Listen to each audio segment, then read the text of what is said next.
chrétiens, on est au service d'un Dieu qui défend le droit et la justice.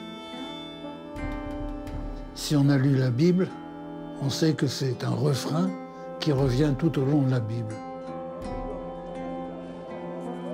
La défense de l'opprimé, la défense du droit, la défense de la justice. Je pense que dans la situation de la guerre d'Algérie, c'est ça qui nous a motivés.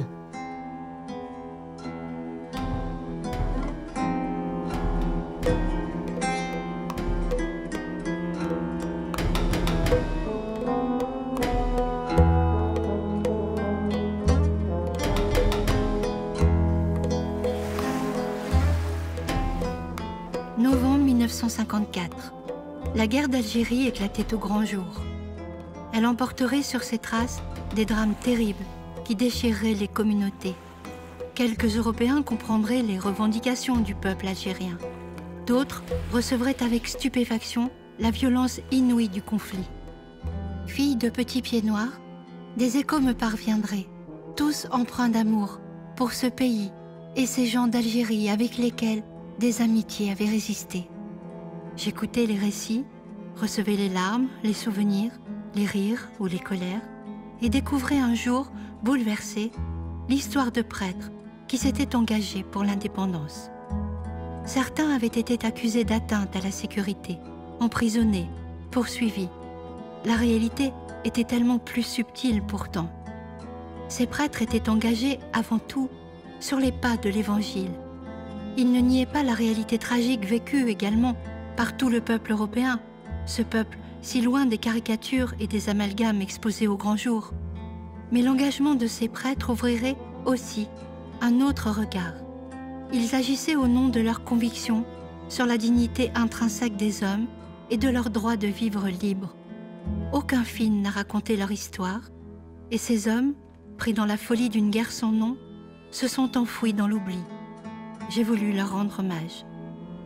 La communauté chrétienne, qui était majoritairement catholique d'Algérie, elle a été terriblement secouée, comme tout le monde, et terriblement divisée. Et le clergé a été divisé. Parce que les catholiques en Algérie, c'était les Européens. Donc c'était ceux qui faisaient partie de cette population coloniale, colonisatrice, quel que soit leur statut aux uns et aux autres. Et beaucoup de prêtres, et c'est logique, étaient solidaires de leur communauté, surtout quand il s'agissait des petits pieds noirs, des gens humbles, quoi. Mais en même temps, il y avait le mouvement de l'histoire. Et c'est ce qui a fait qu'un certain nombre de prêtres d'Algérie, d'évêques, se sont engagés aux côtés du mouvement indépendantiste. Présents en Algérie, bien avant le déclenchement du conflit, ils firent le choix délicat de soutenir ce qui faisait écho à leur conscience.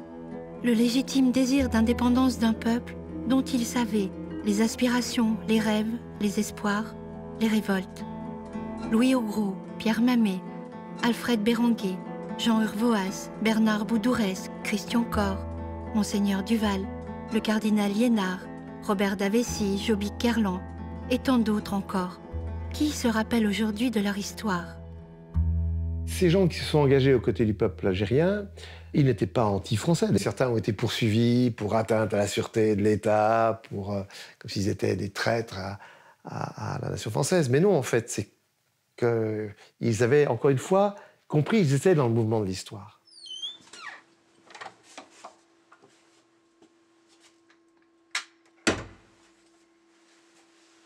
Ces prêtres n'ont aucunement voulu nuire à leur pays, encore moins, comme l'ont imprimé certains journaux, collaborer à des actes criminels.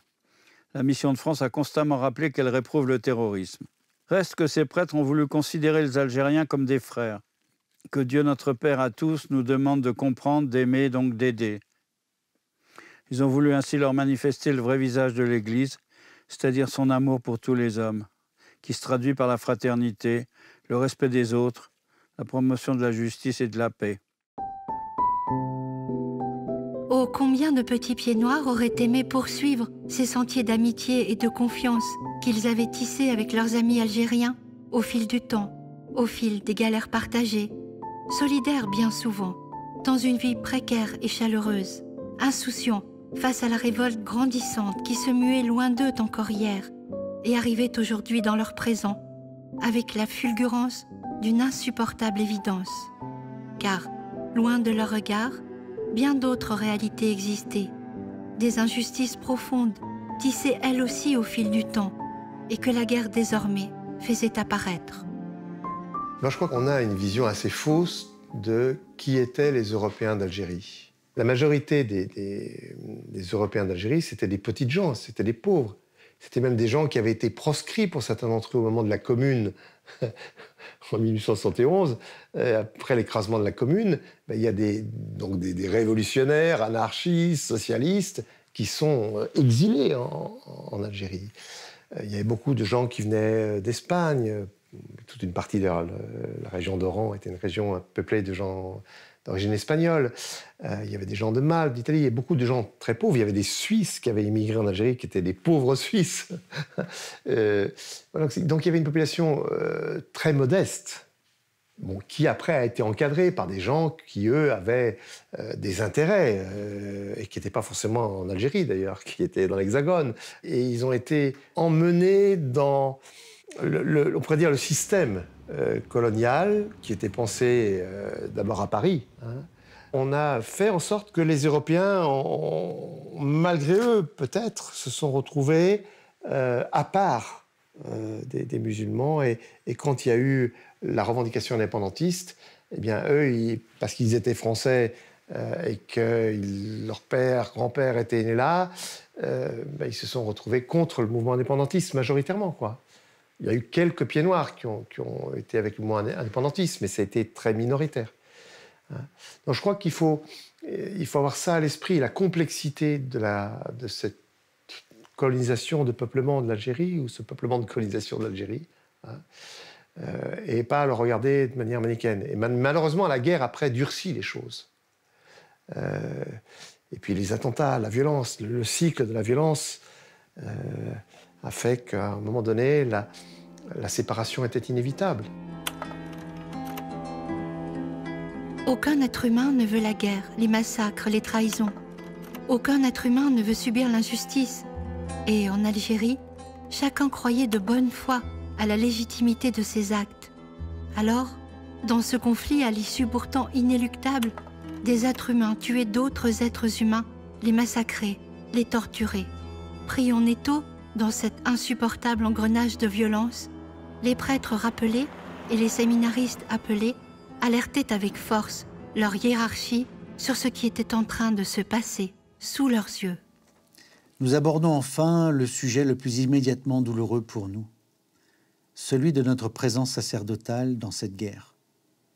Cette présence, un silence obligé, nous semble trop souvent une approbation tacite de ce que nous venons de décrire, tant aux yeux des chrétiens qui nous entourent qu'au regard de la population musulmane qui a les yeux fixés sur nous, prêtres. Plusieurs d'entre nous en débattent dans des situations inextricables, pris entre la solidarité qui les lie à des camarades de combat et la proclamation de la vérité évangélique, qui reste notre souci profond. Ce n'est pas un engagement dans une demi-mesure. Voilà. Ce n'est pas un engagement dans une demi-mesure. Parce que la demi-mesure pourrait être, voilà, dans un acte, je ne sais pas quoi, charitable. Non, enfin, en le relisant, c'est vraiment un engagement dans une fraternité à honorer. Voilà. Et cette fraternité à honorer, elle va jusque-là.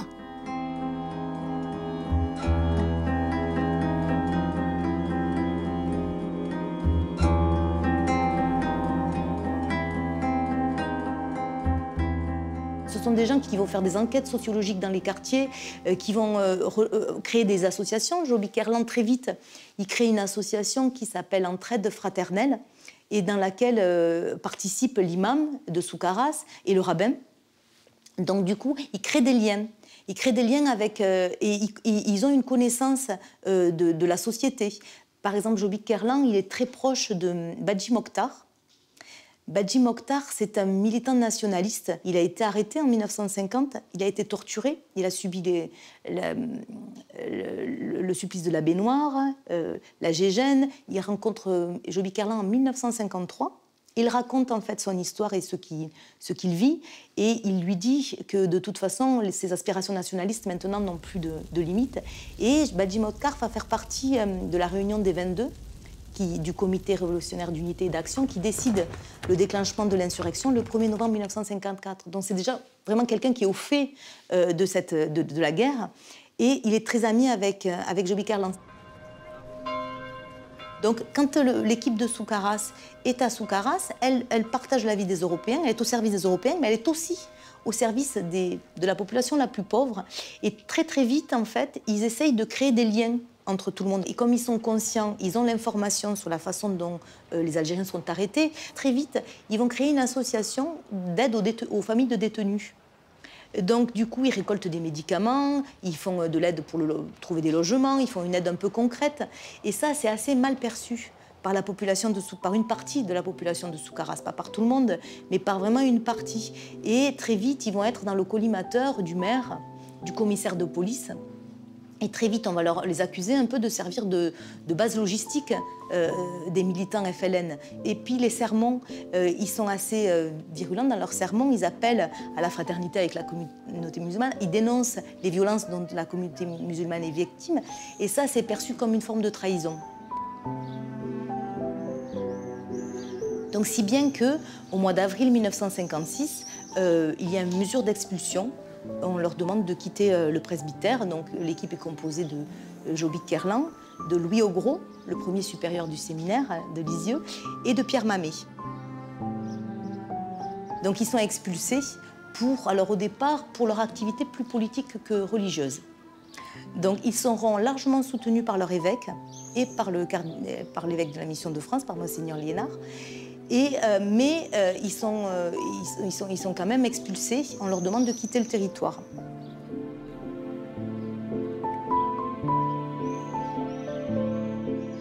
L'Évangile, elle a besoin de témoins. Et ça, c'est des prêtres qui ont vraiment témoigné de ce qu'est l'Évangile, de cet esprit de justice, de fraternité. Enfin, ils ont vraiment vécu comme des frères avec la population musulmane. Moi, je n'y étais pas, hein, mais je pense que ces prêtres qui tenaient des paroisses qui étaient fréquentées par des Européens, c'est pas les musulmans qui allaient dans l'église, mais je pense qu'ils s'en tenaient à une position justement d'annoncer l'Évangile, et qui n'était pas une position politique, c'était une position évangélique, qui était comprise par un certain nombre d'Européens d'ailleurs. L'expulsion des prêtres de Soukaras a une portée considérable, car c'est la première fois que des prêtres catholiques sont présentés comme des complices des félagas.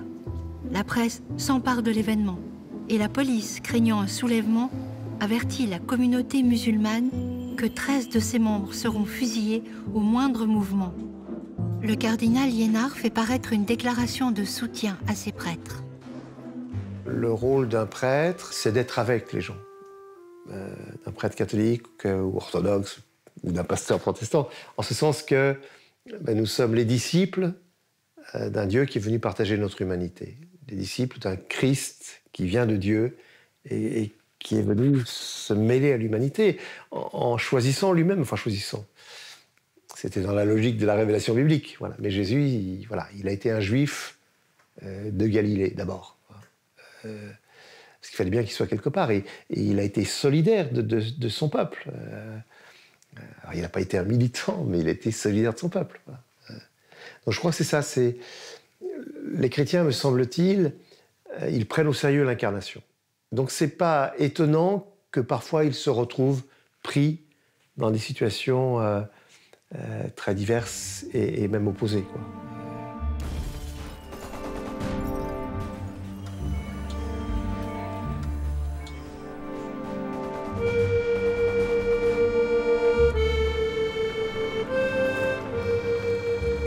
Comme nous sommes incarnés, on ne peut pas être incarné de partout. J'ai connu des prêtres qui étaient les enfants de Pied Noir, mais c'est sûr que ils sont incarnés Pied Noir, quoi, d'une certaine manière. Voilà. Je pense que c'est important, l'incarnation. Mais ce qui est important aussi, c'est que, quelle que soit notre incarnation, nous sachions être toujours attentifs aux appels de l'Esprit de Dieu et que nous essayons à chaque fois d'être disciples. Voilà. Parce que le chrétien, c'est être disciple. C'est celui qui met ses pas dans ceux de Jésus.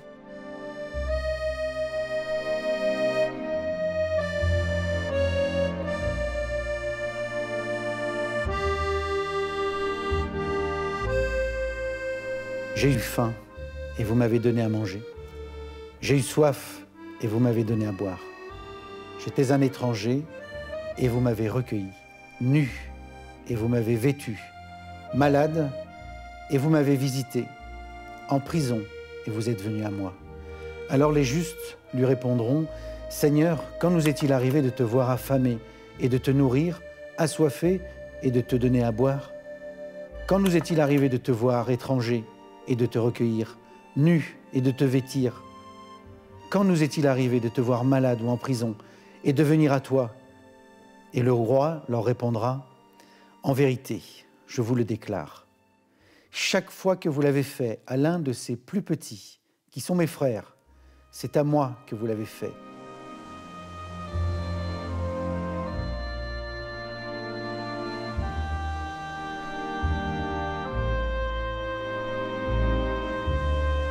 Le terrible engrenage de la guerre, attentats, répression, torture, vengeance de torture, transforme des êtres humains en monstres. Des ordres absurdes, innommables, sont prononcés depuis le gouvernement colonial et mis à exécution, de plus en plus couramment, dans un monde devenu fou où l'on arrache les âmes. Des militaires ne savent plus où est le bien, où est le mal. Des combattants du FLN se livrent aussi à des actes barbares envers leurs frères musulmans qu'ils considèrent trop modérés dans la lutte. La spirale de la haine détruit tout sur son passage, avec au centre des hommes, leur désarroi, leur détermination, leur revendication pour la liberté. Alors, il y a des choix que les prêtres doivent assumer au-delà des souffrances de chacun, des choix qui conduiront à l'indépendance, à la paix indispensable, des choix qui honorent, déchirent ou interrogent.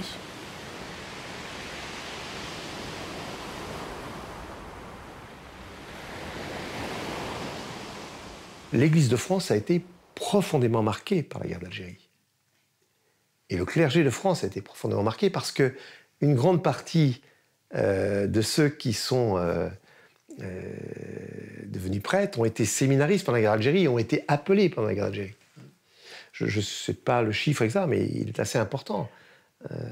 Soit de séminaristes qui ont été appelés pendant la guerre d'Algérie, soit de jeunes prêtres, soit de prêtres qui ont été rappelés, parce qu'il y a eu les rappelés aussi pendant la guerre d'Algérie. Et alors ça a été un bouleversement très important dans leur vie. Et ça a joué sur l'Église de France.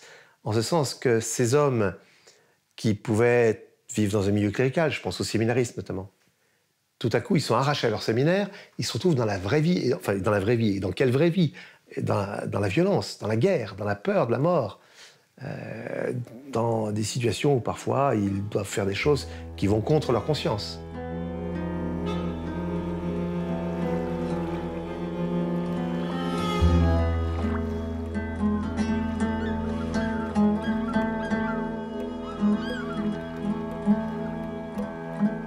J'ai un éclat de grenade dans le bras. Je me bats loyalement. Mais c'est tout ce que l'on peut me demander. Je voudrais me battre avec amour, si l'on peut dire. Peut-être considérez-vous que j'ai passé de l'autre côté. Je n'ose plus écrire à Ahmed, car j'ai honte de lui parler comme autrefois en ami. J'ai tiré sur ses frères et mes amis. Expliquez-lui tout, vous. Dites-lui de ne plus m'en vouloir. J'ai voulu protéger la vie des copains. Je ne sais si je dois regretter d'avoir tiré. Priez pour moi, car ça devient terrible. Paul.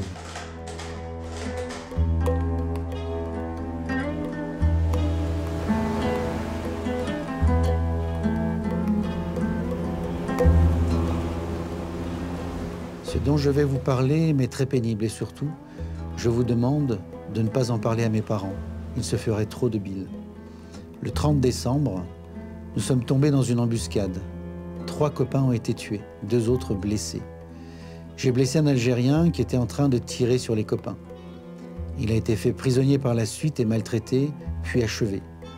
C'était atroce de voir les nôtres s'acharner sur ce pauvre gars. Puis le douar, au-dessus, a été cerné. Et 4 hommes, dont 2 innocents, j'en suis certain, ont été tués. Vous ne pouvez pas savoir ce que ça m'a bouleversé. Chaque fois que j'y pense, ça me rend malade.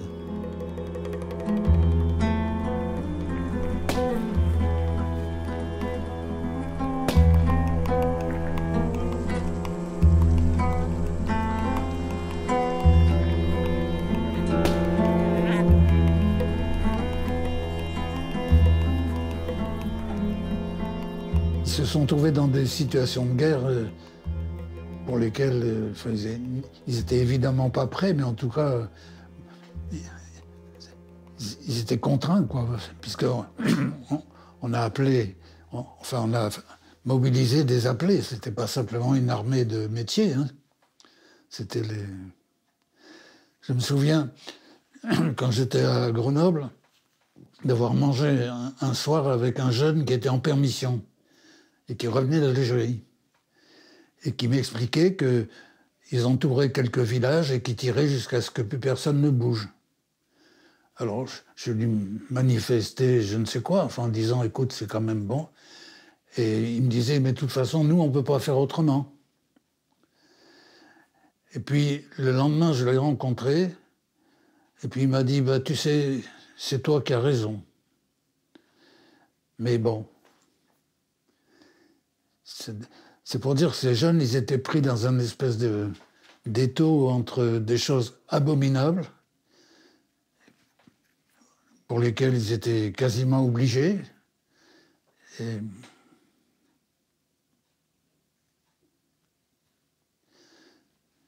d'ailleurs, on a souvent dit que les jeunes appelés qui revenus en France ne parlaient pas de leur guerre d'Algérie. Ils restaient bloqués sur ce qu'ils avaient vu, ce qu'ils avaient plus ou moins fait. Et c'était comme un sujet un peu tabou.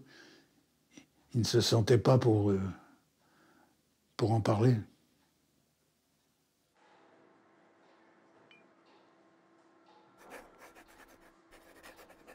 Comment dire l'indicible? Comment exprimer l'inexprimable? Désemparés, des appelés se confient aux prêtres. Les musulmans veulent leur indépendance, c'est bien, mais nous, on est ici, malgré nous. On aspire à retourner en France. Alors, pour en finir au plus vite, on bousille tout. Ça n'existe pas de pacifier avec l'armée. Dès janvier 1957, les quartiers d'Alger sont quadrillés et des milliers d'individus sont contrôlés chaque jour, au hasard, ou interrogés dans des centres occultes. L'année 57, c'est l'année de la bataille d'Alger et de la généralisation de la torture. Et les prêtres de la Mission de France connaissent des prêtres qui sont appelés ou rappelés en Algérie. Et ils reçoivent des documents, notamment le journal de bord de Gilbert Ruffnac, et c'est Jean Urvoas, qui a Puteaux, qui reçoivent des lettres, et notamment une lettre de Stanislas Hutin, dont le frère François-Régis Hutin a été séminariste à la Mission de France. Donc, il communique ces documents à ses camarades, ils reçoivent ces lettres, et dans ces lettres, en fait, ces prêtres témoignent des faits de torture dont ils ont été témoins.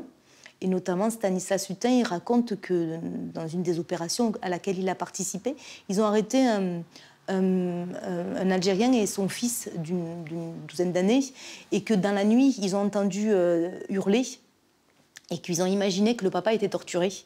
Or, le matin, ils ont appris que c'était l'enfant qui hurlait. Donc, ils sont très, très choqués de ces faits que l'armée française puisse pratiquer de la torture, que certains membres de l'armée française puissent pratiquer la torture. Et du coup, ils l'écrivent à leurs camarades de la Mission de France.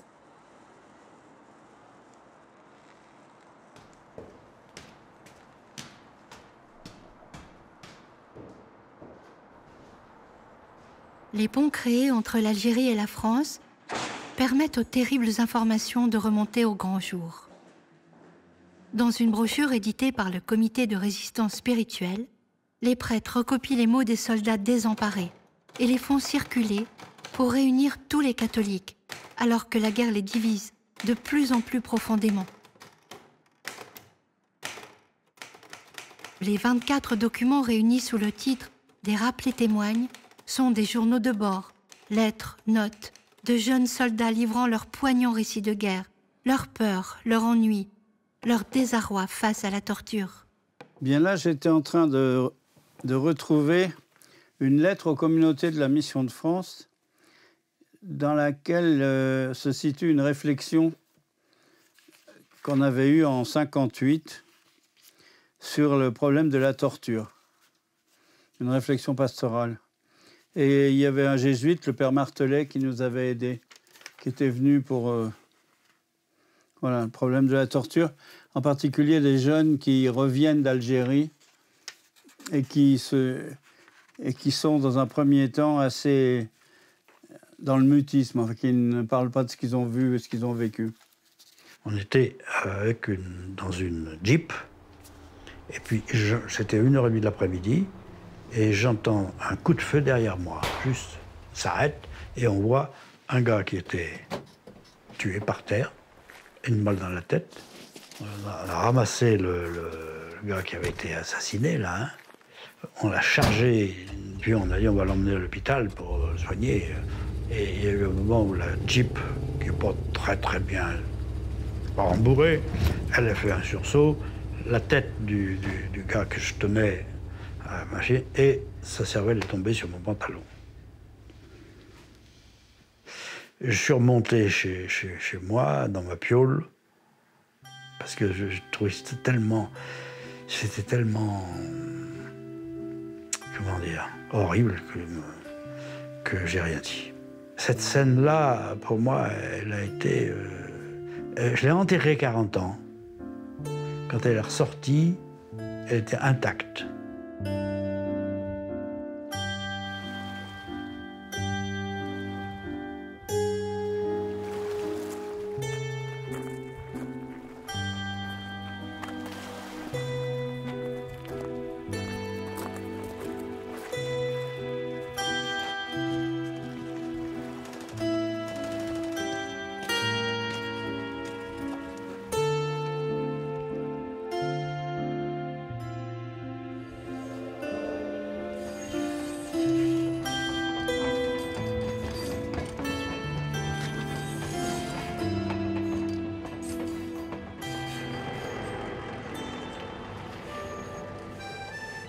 « 35 des 55 prêtres rappelés se sont retrouvés au Borge, Saint-Antoine, les 4 et 5 mars. Ils venaient de régions très différentes, représentant l'ensemble du territoire algérien.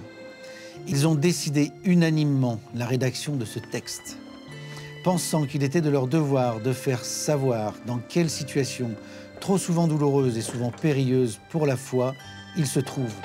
Il leur semble très important de noter dès le départ que les réflexions suivantes ne s'inspirent d'aucune opinion politique et ne tendent à aucune prise de position sur les solutions possibles aux problèmes algériens.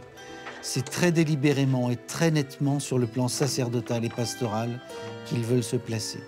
Ce sont les inquiétudes concernant les valeurs morales et religieuses engagées dans les événements présents qu'ils veulent transmettre.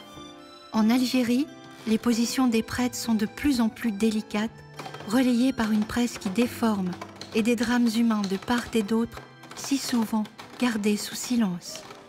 Des généraux français accusent l'évêque d'Alger, Monseigneur Duval, de traîtrise et demandent son rapatriement. Certains Européens exaspérés le surnomment Mohamed Duval. D'autres, qui le soutiennent, racontent combien il faisait le lien comme un vrai chef, disant tout simplement « Suivez-moi avec courage et confiance ». Moi, j'ai bien connu le cardinal Duval. C'était pas du tout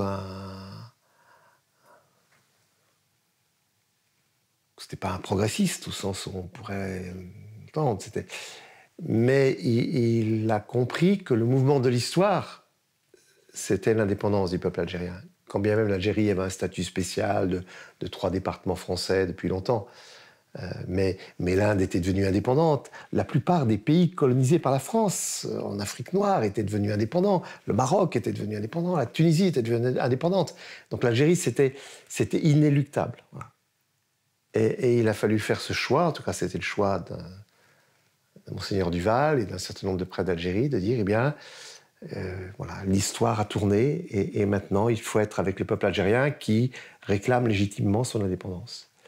Donc ça a été crucifiant pour, je pense, pour si bien le cardinal Duval que pour les prêtres qui pouvaient être eux-mêmes nés certains étaient nés en Algérie, mais aussi d'autres qui étaient venus rejoindre l'Algérie et qui étaient solidaires de ce peuple européen. Ça a été crucifiant. Comment abandonner ces amitiés si profondes, tissées depuis l'enfance? Comment imaginer s'exiler dans un pays qui n'a jamais été le sien? Arracher ses racines et s'envoler loin de la terre où reposent ses parents, ses grands-parents et quelquefois ses enfants. Au-delà des haines et des trahisons engendrées par la guerre, il demeure encore tant d'amour entre certains Arabes et certains pieds noirs. De l'autre côté de la mer, pourtant, l'engagement de communautés chrétiennes pour faciliter l'accession à l'indépendance de l'Algérie se poursuit, avec son lot d'arrestations, de perquisitions, d'emprisonnements. Au Prado de Lyon, l'équipe du père Albert Carteron, surnommé affectueusement par les Algériens El Bir, c'est-à-dire le puits en arabe, pour son silence, est arrêtée. En plus d'avoir aidé des familles de détenus algériens, leur procurant nourriture et vêtements, ils ont caché des documents importants du FLN qu'un ami du père Carteron leur confiait. Les 3 prêtres du Prado profitent de leur procès pour dénoncer les sévices et les tortures subies par les musulmans qui ont été arrêtés avec eux. L'affaire du Prado fera grand bruit.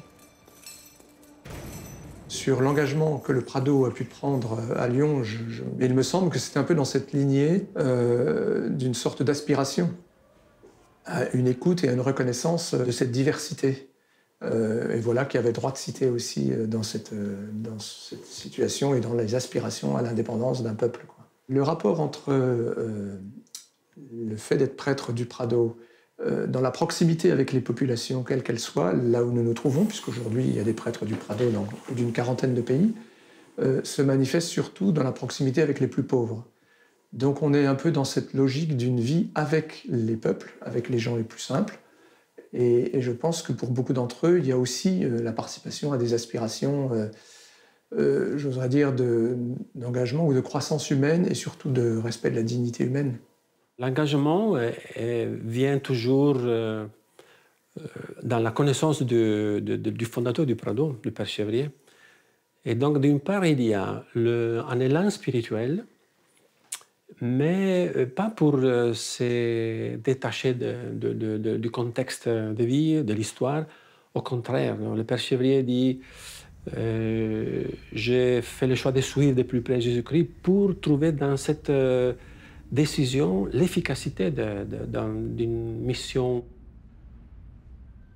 Parce que toujours on est appelé à devenir disciple, toujours on est appelé à redire soi-même devant le Christ, l'accueillir et aussi regarder où le Christ t'oriente. Où est-il aujourd'hui, sinon dans les contextes, dans les gens qu'on rencontre.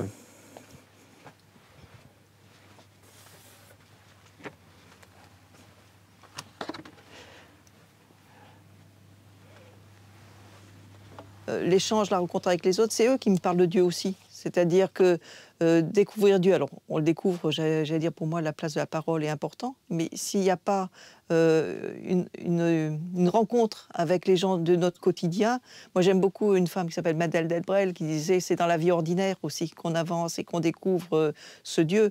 Il n'y a pas Dieu d'un côté et les hommes de l'autre, c'est les autres qui me parlent de Dieu. C'est pour ça que la rencontre est importante aussi. Et ils en parlent aussi avec leur révolte, leur souffrance. Et ça fait pour moi un Dieu qui est incarné dans ces souffrances des hommes et des femmes. C'est-à-dire que Dieu n'est pas comme une puissance au-dessus de moi. Enfin, c'est à travers ce que vit chacun que je découvre qu'il y a un Dieu qui va être présent à ce qui fait nos vies.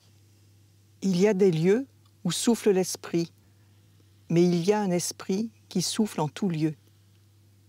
Il y a des gens que Dieu prend et met à part. Il y en a d'autres qu'ils laissent dans la masse, qu'ils ne retirent pas du monde. Ce sont des gens qui font un travail ordinaire, qui ont un foyer ordinaire ou sont des célibataires ordinaires. Des gens qui ont des maladies ordinaires, des deuils ordinaires. Des gens qui ont une maison ordinaire, des vêtements ordinaires. Ce sont les gens de la vie ordinaire, les gens que l'on rencontre dans n'importe quelle rue. Ils aiment leurs portes qui s'ouvrent sur la rue, comme leurs frères invisibles au monde aiment la porte qui s'est refermée définitivement sur eux.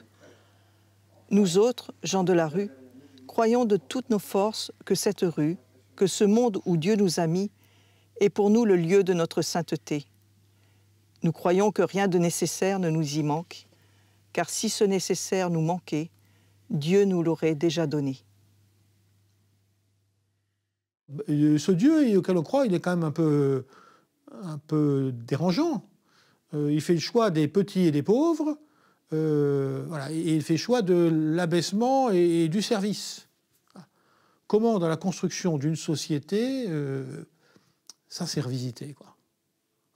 Et ceux qui ont vécu en Algérie, mais bien ailleurs, en France aussi, c'est cette ligne-là qu'ils ont engagée. Dans la rencontre de la culture et des personnes, en recevant d'eux, nous informant et nous questionnant, nous permettant de nous questionner différemment sur l'enjeu de la foi et le sens de l'existence.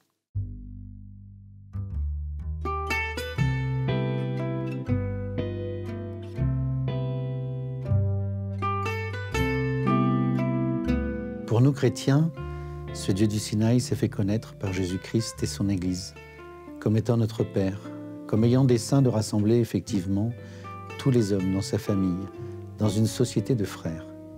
Et par son esprit, il veut nous communiquer son amour universel et désintéressé, afin que nous nous aimions les uns les autres de l'amour même de Dieu dont il nous aime. C'est ce que nous appelons la charité. Et cette charité, si elle est vraiment présente dans nos cœurs, doit nous commander certaines attitudes précises, en particulier celle-ci. Interdiction de porter condamnation contre telle ou telle catégorie d'hommes sous le seul prétexte qu'ils appartiennent à telle classe, nation, race ou civilisation. Interdiction de nourrir en nous quelques complexes de supériorité pour raison d'appartenance à telle classe, race, nation ou civilisation. Nous savons, nous chrétiens, que le péché ou la barbarie ont leurs racines dans le cœur de l'homme, que tout homme, quel qu'il soit, est susceptible, s'il est dominé par ses passions, de se laisser entraîner aux pires dégradations. Pour le chrétien, en face de la misère humaine, il n'y a plus ni patrie, ni ami, ni ennemi. Il n'y a plus que Jésus-Christ qui nous appelle au secours.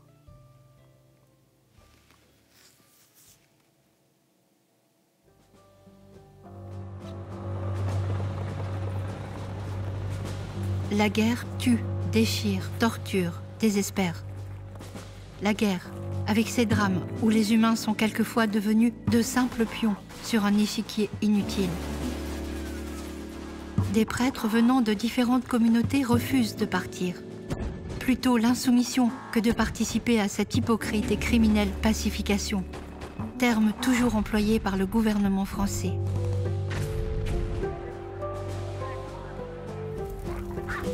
Tandis que la guerre poursuit son escalade, les prêtres engagés poursuivent inlassablement leur mission fondamentale d'information.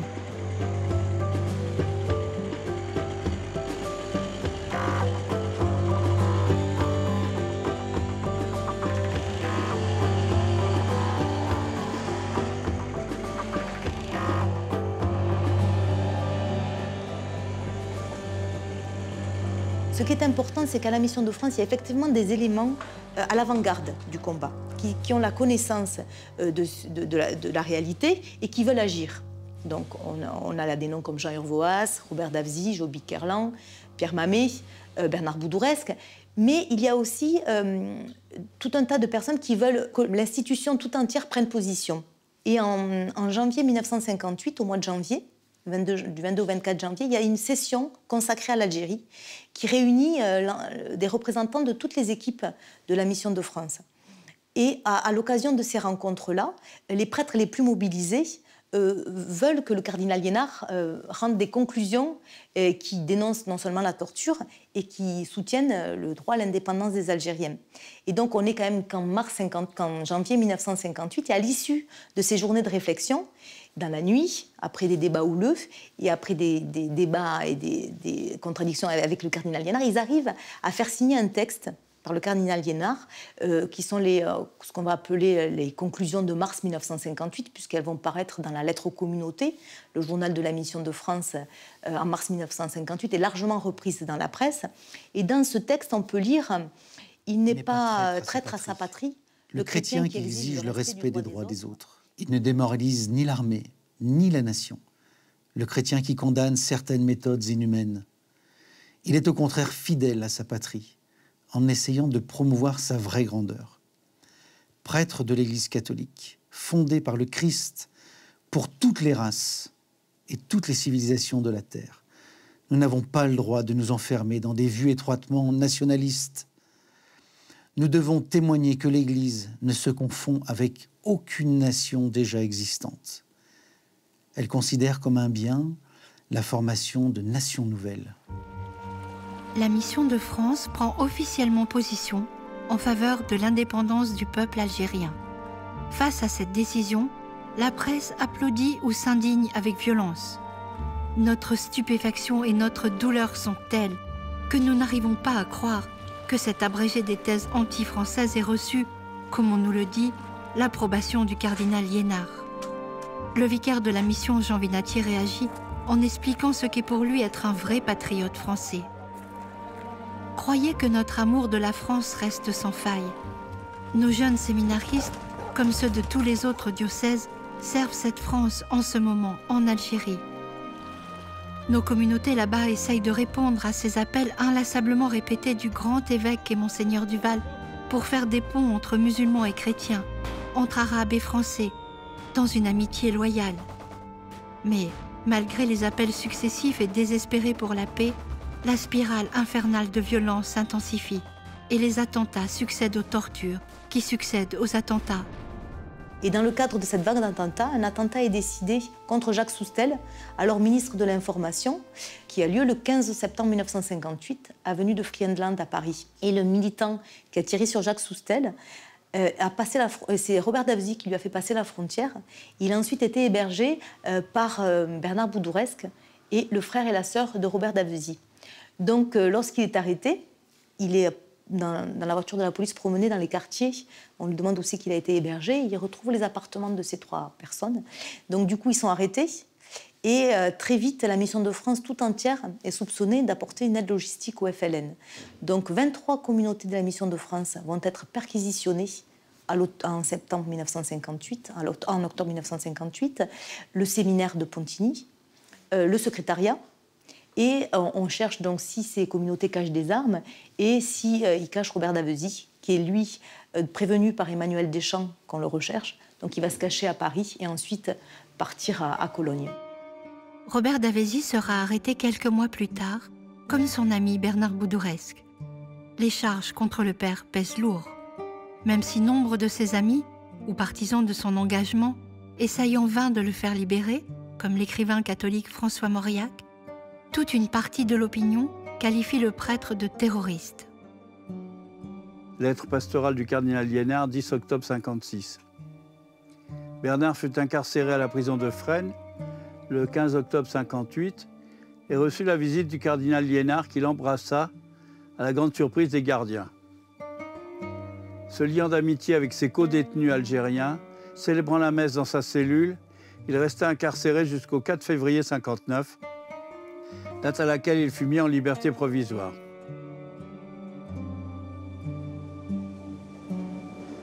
Les procès des chrétiens progressistes se succèdent en cascade, comme celui du père Jean-Claude Barthès, vicaire dans la banlieue d'Alger, qui avait hébergé un jeune nationaliste algérien échappé d'un camp de regroupement. Il portait encore des traces de torture, ou Joby Kerlan, arrêté pour son action en faveur des nationalistes et accusé d'avoir dactylographié et renéoté un tract à la demande du responsable FLN, Mohamed Rabiaï. Ou encore Pierre Mamet qui, venu à la barre lors du procès d'un combattant FLN, Mohamed Ben Sadok, soutient publiquement le condamné et fait une déclaration spectaculaire. Si je suis là, c'est parce que je me sens directement liée à Mohamed Ben Sadok, sans pour autant l'avoir jamais connu. Liée à lui, parce que dans ma chair, il y a tous ceux que j'ai connus, tous ceux avec qui j'ai travaillé et que j'ai aimé. Tout ce qui touche à l'Algérie me touche. Le complot des chrétiens progressistes devant le tribunal des forces armées attise les passions. Monseigneur Duval intervient dans les procès pour défendre ces chrétiens, tandis que, de l'autre côté de la Méditerranée, les réunions clandestines se poursuivent pour alerter inlassablement sur la monstrueuse réalité de la guerre. Qu'est-ce que cela sera quand nous serons partis et que nos officiers auront la main haute sur eux? Encore un témoignage d'un séminariste qui montre que tant qu'on est présent au milieu d'eux, l'image du séminariste, l'image du prêtre, elle interpelle quand même les soldats qui se disent « mais jusqu'où je peux aller, ou jusqu'où je n'irai pas ?»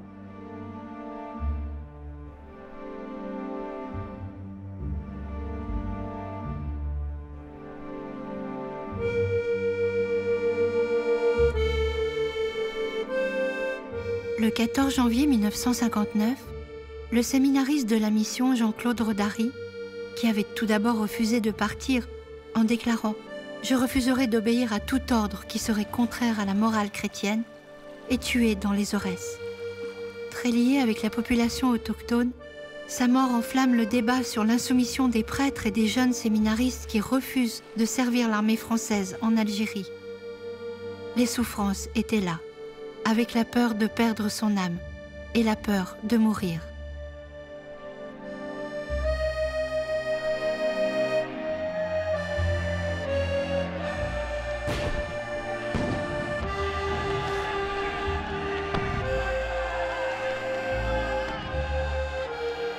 Quand même, le climat a été extrêmement difficile parce qu'on était dans un climat de peur. Moi, quand je partais en patrouille, je me disais, est-ce que tu vas revenir? Ben voilà, on est là pris, on est pris dans un truc et puis on n'a plus rien à y faire, il faut obéir quoi. Hein. Il n'y a rien à faire. On ne peut que gérer au fur et à mesure.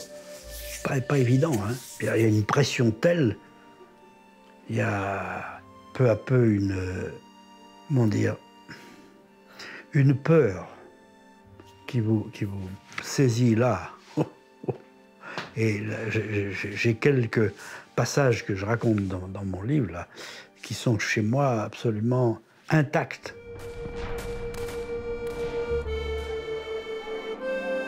Les larmes, les déchirures, les trahisons, les massacres, les tortures, les exactions sanglantes, les attentats qui répondaient aux attentats, les jeunes vies fauchées en pleine course. Tous ces drames auraient-ils pu être évités si la parole de ces prêtres avait été mieux comprise? Une parole qui se voulait avant tout un hymne à l'amour et au respect du plus petit d'entre nous. Un appel désespéré à ce qui devrait toujours lier les peuples du monde entier à travers les âges. L'appel de la paix.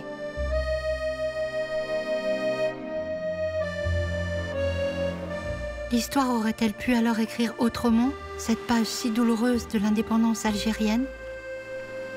Les cicatrices de part et d'autre de la mer auront tant de mal à se refermer. Les regards auront tant de mal aussi à se rencontrer, se respecter, se comprendre.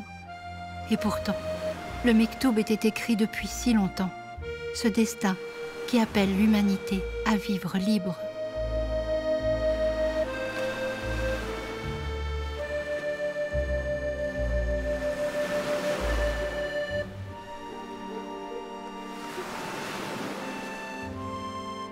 Enfin, c'est une belle page d'histoire de l'Église. Une Église qui témoigne de sa foi en faveur des opprimés, quoi. Alors effectivement, on peut les critiquer en disant qu'ils prennent des positions de gauche ou des positions politiques. Ou... Pour qui a lu la Bible, la question de justice, de défense, selon les mots qui reviennent toujours, la défense de la veuve, de l'orphelin et de l'étranger, c'est fondamental dans la Bible. Je dirais à toutes les pages, on retrouve ça. C'est un choix.